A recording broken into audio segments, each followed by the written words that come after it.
मेरे हबीबे करीम सैयद आलम सल्लल्लाहु अलैहि वसल्लम से हजरत फातिमा ने कहा, या रसूल अल्लाह, जो बीबी अल्लाह के करीब होना चाहे, जो रब का कुर्ब पाना चाहे, जो अल्लाह की वलिया बनना चाहे, मुझे कोई नुस्खा बता दे, मैं औरतों को बताऊं। तो मेरे हबीब ने फरमाया, जो बीबी जितना घर के अंदर रहेगी, जितना घर के अंदर रहेगी, जितना घर के अंदर रहेगी, उतना ही वो अपने रब के करीब होती जाएगी, उतना ही अल्लाह का कुर्ब पाती जाएगी। और जितनी सज धज के बाहर निकलेगी, जितनी सवरेगी, उतनी वो अल्लाह से दूर होती जाएगी। जितने कदम उसके घर से दूर निकलेंगे, उतने ही कदम उसके अल्लाह के कुर्ब से दूर होते जाएंगे, उतने ही कदम। माएं, तुम्हारी दुआएं कबूल होंगी, मेरी माओ तब कबूल होंगी जब तुम घर में रहोगी। बेटियों, रब करीम का कुर्ब उस वक्त नसीब होगा जब तुम घर के अंदर रहोगी। तो भाई, कीमती चीजों को गुलाब चढ़ते हैं। किसी ने कभी केमिस्ट्री गुलाब पे नहीं छुपाई, फिजिक्स नहीं छुपाई, कभी किसी शायर अदीब ने अपना लिखा हुआ शायरी का कलाम नहीं छुपाया। गुलाब जब भी चढ़ता है कुरान पाक को ही चढ़ता है।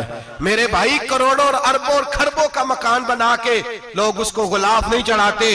गुलाब जब भी चढ़ता है बैतुल्लाह को ही चढ़ता है। जो चीज कीमती होती है वो गुलाब पे होती है। मेरी बहनों, मेरी बेटियों, अगर तुम अपने आप को कीमती बनाना चाहती हो तो गुलाब में छुप जाओ, तुम्हारी कीमत बढ़ जाएगी, तुम्हारा वकार बढ़ जाएगा, तुम्हारी अजमत बढ़ जाएगी। मेरे हबीब ने फरमाया, जितनी घर के अंदर रहोगी, दुनिया तो दुनिया रही, अल्लाह की नजर में तुम्हारी कीमत बढ़ जाएगी। मेरे नबी रहमत, नूर मुजस्सम, शफी मुअज्जम सल्लल्लाहु अलैहि वसल्लम ने फरमाया, जो बीबी बन संवर के बाजार जाए, मेरी तरफ देखे, आंखें खोल के देखे। ये हदीस आपने सुनानी है, इंशाल्लाह बोलिए, सुनाएंगे इंशाल्लाह ताला, बोल के इंशाल्लाह कहिए, आपको सवाब होगा। सुनाएंगे इंशाल्लाह। मेरे नबी करीम सल्लल्लाहु अलैहि वसल्लम ने फरमाया, जो औरत बन संवर के बाजार जाए, अब तो खैर बीबियां बुरका पहन के जाती, बुरके पे भी कढ़ाई की है, बुरके पे भी काम कराया, बुरके पे जो काम और नक्श निगारी हुई है वो 10,000 की है। बुरका पर्दे के लिए पहना था, दिखाने के लिए। ये कैसा बुरका है कि उसने बुरका भी पहना हुआ है और बुरका भी उसने फैशन वाला पहन लिया है। ये किस तरह का? इस तो पर्दे को पर्दे की जरूरत पड़ गई। मेरे हबीब पाक अलैहिस्सलाम ने फरमाया, बिला जरूरत, औरत को इजाजत है, बीमार हो तो डॉक्टर के पास जाए, औरत को इजाजत है, जरूरत पड़ जाए, घर में सौदा सलफ ना आता हो तो लेने चली जाए, औरत को इजाजत है। अगर गवाही की जरूरत पड़ जाए तो पर्दा करके काजी अदालत के पास गवाही देने जाए, औरत को इजाजत है हज पे जाए, औरत को इजाजत है उम्रे पे जाए, औरत को इजाजत है कि अगर किसी वक्त जिहाद के लिए औरतों की जरूरत पड़ गई तो हजरत फातिमा और जनाब आयशा की सुन्नत अदा करे, जिहाद को जाए। लेकिन अगर औरत मौज करने जाए और रोज कहे वो देखे ना, फलां पार्क में थे, आप तो कभी गए ही नहीं, फलां जगह थे, आपके पास तो फुर्सत ही नहीं, फलां मेरी सरगोदे वाली बहन का खामन तो रोज लेके जाता है, आपने तो कभी तवज्जो ही नहीं फरमाई। रोज पैगाम देती रहे, रोज पैगाम देती रहे। मेरे हबीब करीम सैयद आलम सल्लल्लाहु अलैहि वसल्लम ने फरमाया, जो बीबी बन संवर के बिला जरूरत बाजार जाए, नबी पाक अलैहिस्सलाम ने फरमाया, एक कदम वो उठाएगी तो उस पर अल्लाह की लानत बरसेगी, फरिश्तों की लानत बरसेगी, जमीन वाले लानत बरसाएंगे, आसमान वाले लानत बरसाएंगे। और मेरे हबीब बोले तो फरमाया, जब अल्लाह की लानत बरसेगी तो मैं भी उस बीबी पे लानत ही करूंगा जो बीबी बन संवर के जाए। और आगे सुन ले, मेरे हबीब ने फरमाया, अगर उसका खामद राजी हो, उसके बन संवर के बाजार जाने पे आप नाराज हो जाएं, अल्लाह करे इस बात पे हो ही जाए, और अल्लाह करे बदल जाए निजाम, जो खामद खुद मेकअप करा के तैयार करा के पार्टी में लेकर के जाए, जो सामने वाली फ्रंट सीट पे खुद बगैर नकाब के उसको बिठाए, जो मोटरसाइकिल की पुश्त पे खुद तैयार करा के बिठाए, और जो खुद कहे तू चली जाना, जा तू शादी भी तू देखा, फला काम भी तू करा, मैं आजाद हूं। मेरे हबीब ने फरमाया, जिसकी बीवी बन संवर के जाए, जिसकी बीवी मेकअप करके जाए, चेलम पे भी ब्यूटी पार्लर से होके जाती है, जिसकी बीवी बन संवर के निकले, वो राजी हो, वो खुश हो। बाद ऐसे मना करते हैं, नाराज होते हैं, वो गुनाह सिर्फ औरत के जिम्मे है। लेकिन अगर औरत बन संवर के निकल रही है और खामद राजी है, वो कहता है, हाँ हम मॉडर्न है, हम जदीद दौर के हैं, हाँ जिद्दत इसी का नाम है। हाँ, तो लोगों को पता कैसे चलेगा हमारे पास पैसे हैं? कैसे पता चलेगा कि 3 गाड़ियां एक अब्बा जी के पास है, एक बेटी के पास है, एक बीवी के पास है? कैसे पता चलेगा कि हम बहुत ताल्लुकात वाले, अब्बा जी फलां शादी पे, बेटी फलां घर में और बीवी फलां घर चली गई, हमारे ताल्लुकात ज्यादा है, इसलिए हमें ज्यादा जाना पड़ता है। मेरे हबीब करीम अलैहिस्सलाम ने फरमाया, औरत बन संवर के जाए, खामद राजी हो, वो जितने कदम उठाएगी उतने ही अपने खामद के लिए जहन्नम में मकान तामीर करेगी। फरमाया उसके खामन के लिए उतने मकान दोज़ख में तैयार हो गए, वो जलाया जाएगा, वो तपाया जाएगा, वो जहन्नम की आग का ईंधन बनेगा। और मैंने शायद आपको दर्जनों बार हदीस सुनाई हो, मेरे करीम रसूल ने फरमाया बीबी एक होगी पर 4 आदमियों को जहन्नम में लेके जाएगी। या रसूलल्लाह किसको?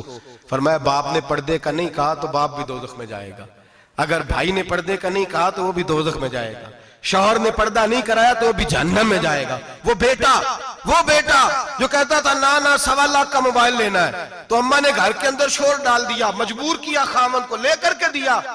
उस बेटे से पूछा जाएगा तू सारी जिद्दें अम्मा से मनवाता था, ये तूने क्यों नहीं कहा पर्दा कर ले? और अब तो बीबी जरा 40 साल की होती है तो कहती है मेरी खैर है, मैं बूढ़ी हो गई हूँ, मेरी खैर है, रोटियां सारी खाती हूँ, बाकी सारे कामों में जवानों की तरह हूं, पर्दा नहीं मैंने करना, मेरी खैर है, फलाना तो मेरे बेटे की तरह। जुल्म की हद है, जुल्म की हद। कजन एक दूसरे से हाथ मिलाते, कजन, वो किस मुसीबत का नाम है? कहते ये भाई है, ओ भाई ये भाई होता तो इससे निकाह नाजायज होता। अब चूंकि अल्लाह ने इसके साथ निकाह को हराम रखा है तो ये तुम्हारा भाई हो सकता? मेरे रसूल करीम सल्लल्लाहु अलैहि वसल्लम ने फरमाया सुवर निजसुलैन है, कुत्ता बिल्कुल नापाक नहीं होता, कुत्ता भीग जाए तो बादों का नापाक होता है, या कुत्ते के मुंह से थूक निकले तो नापाक होती है। सुवर निजसुलैन है, पूरा नापाक, खुश्क भी हो तो नापाक है। मेरे हबीब पाक अलैहिस्सलातु सलाम ने फरमाया एक सुवर हो वो पहले ही नापाक, और दूसरा फिर वो सुवर गंद में लिपटा हुआ हो, गलाजत तो सुवर को लगी हुई हो। फरमाया एक तो सुवर जो निजसुलैन है और फिर वो गंद में लिपट जाए, गलाजत में भर जाए, उसके पूरे वजूद को गंदगी लग जाए। फरमाया वो सुवर गंदगी और गलाजत में लिपटा हुआ तेरे जिस्म से लग जाए तो इतना बुरा नहीं जितना गैर महरम औरत का वजूद तेरे वजूद से लग जाए तो बुरा है। किस कदर तफसील दी, कहां से बात शुरू की और कहां मेरे नबी ने सिखाई। कजन हाथ मिला रही है, कजन के साथ बाजार जाया जा रहा है, कजन के साथ फला काम हो रहा है, कजन को चचा का बेटा भाई होता है, अगर ये सगा भाई होता तो इसके साथ निकाह नाजायज होता। खुदारा आ जाओ, लौट आओ, वापस पलटो दीन की तरफ, लौटो, इस तबाही से निकलो।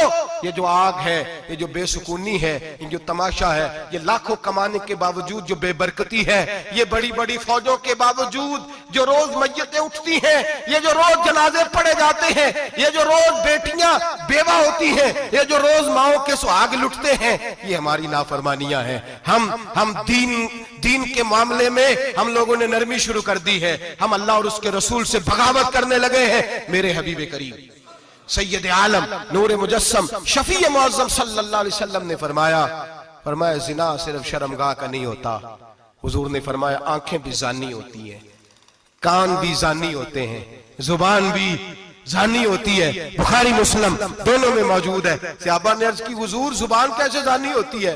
फरमाया जो नमाज के बावजूद गंद बोलता है, गलीज गुफ्तगू करता है, वो जुबान का जानी है। और फरमाया जो रोज गंद देखता है वो जितनी मर्जी तजते पड़े वो आंख का जानी है। और जो गंदी बातों में लज्जत महसूस करके सुनता है वो जितना मर्जी रोज उठ के मस्जिद में झाड़ू दे वो कानों का जानी है। मेरे नबी ने फरमाया आंख का जिना भी छोड़ दो, कान का जिना भी, बोलिए कान का जिना भी, जुबान का जिना भी।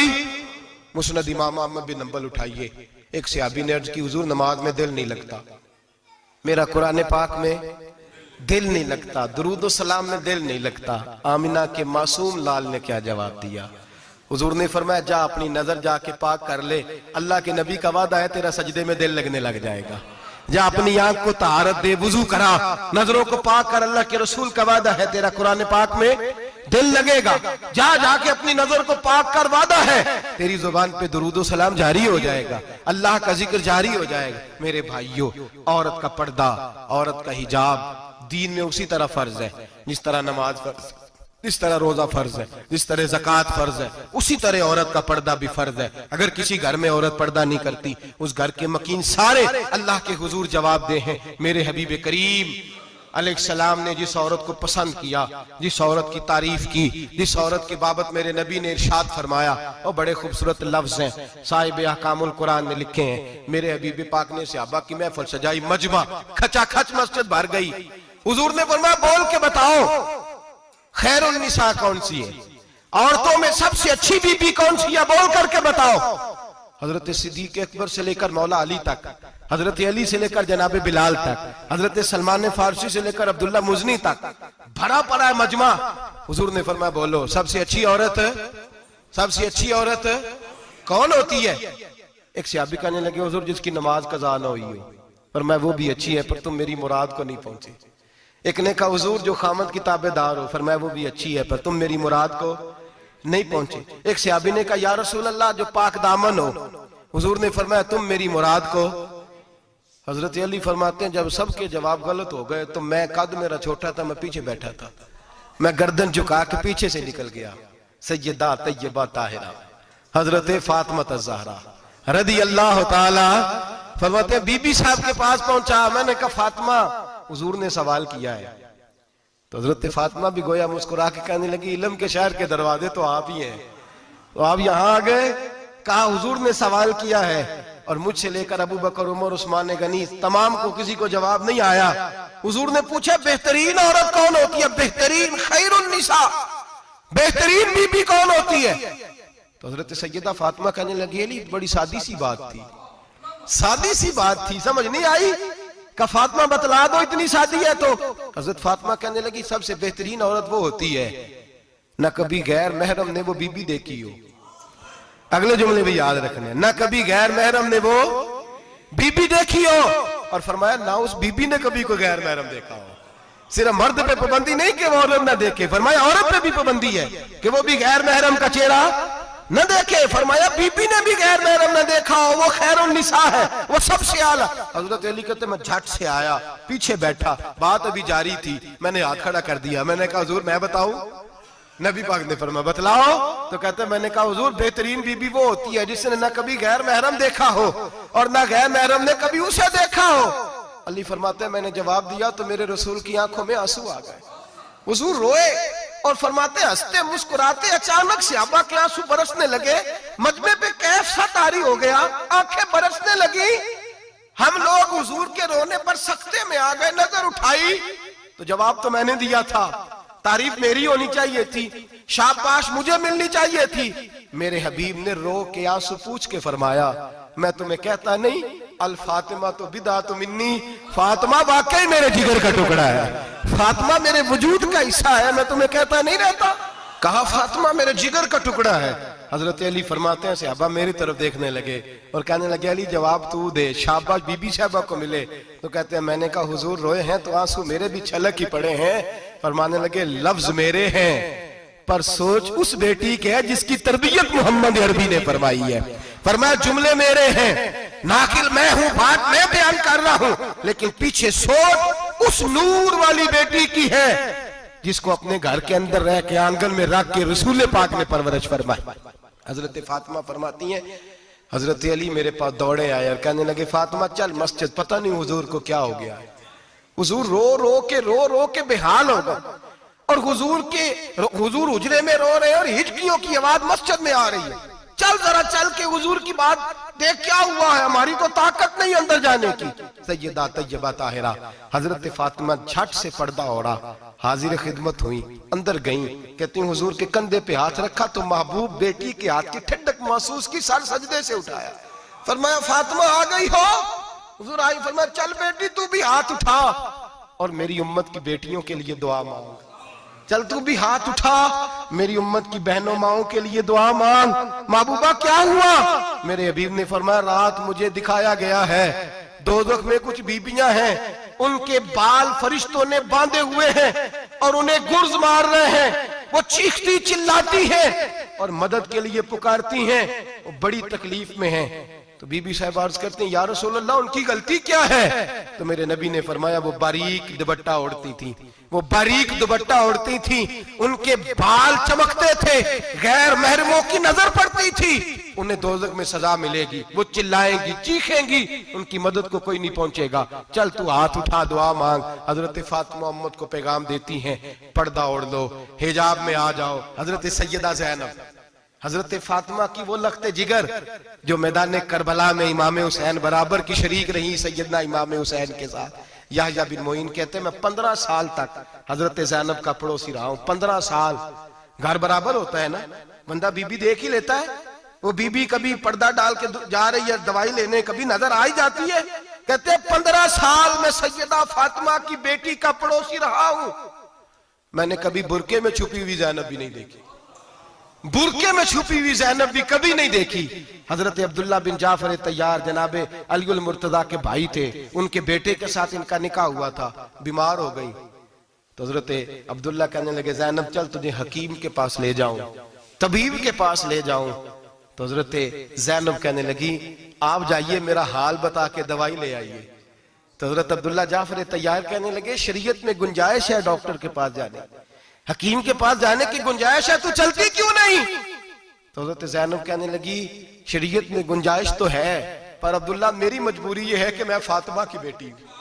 शरीयत में गुंजाइश तो है पर मेरी मजबूरी ये है कि मैं हुसैन की बहन हूं। शरीयत में गुंजाइश है पर मैं हसन की बहन हूं। शरीयत में बड़ी गुंजाइश है पर लोग मुझे मोहम्मद अरबी की नवासी कहते हैं।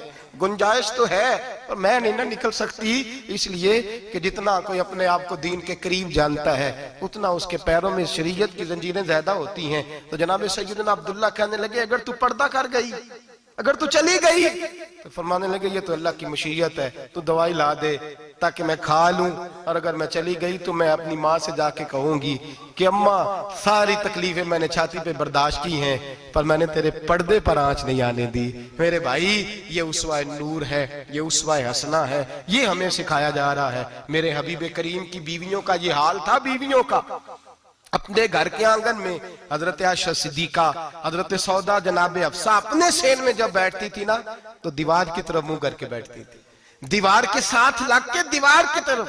बीबियां अपने घर के अंदर भी दीवार की जानब मुंह करके बैठती थी। लोग पूछती, बीबियां पूछती कि अपने घर में भी दीवार को मुंह करने का मतलब? कहती हो सकता है कुछ छत पे चढ़े अचानक नजर पड़े, तो हम चाहती हैं फिर भी हमारा चेहरा नजर ना आए उसे, फिर भी हमारा चेहरा नजर, हम अपने घर के अंदर भी पाबंद रहती हैं कि हमारे चेहरे नजर ना आए।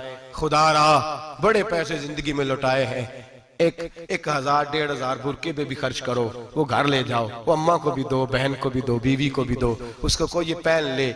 इसलिए कि जब तो हजरत फातिमा के तरीके का पर्दा करेगी तो तेरे आंगन में सैयदा ज़ैनब की तरह की बेटियां पैदा होंगी, वो उस सुन्नत पे चलने वाली बेटियां तेरे आंगन में आएंगी। खुदारा मेरे भाई आज ये नियत करो, ये इरादा करो और अपने घरों को पर्दे का पाबंद बनाओ। अगर एक बेटी पर्दादार हो गई तो कई खानदान पर्दादार हो जाएंगे, अगर एक बेटी पर्दादार हो गई तो कई घराने संवरेंगे, कई जगह पे नूर फैलेगा। ऐ अर्श के मालिक, ऐ मेरे महबूब के खुदा, तुझे वास्ता है मेरे महबूब की बीवियों का और तुझे सदका हुजूर की शहजादियों का। ऐ अल्लाह इतना करम बरसा, इतनी रहमत बरसा कि मेरे वतन की बेटियां और मेरे वतन की माएं बहनें बच्चियां ये समझ जाएं कि हमारी निजात सिर्फ हजरत फातिमा के बुरके में है। मेरा यार फरीद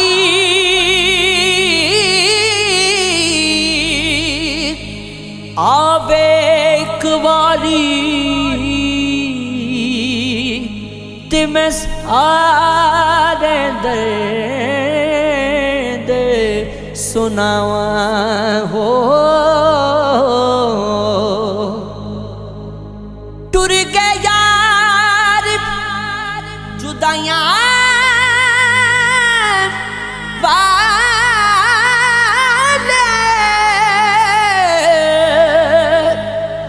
मैनू छड़ गए विच परदेसां, उठन जोगी ना छड़ गया मैनू,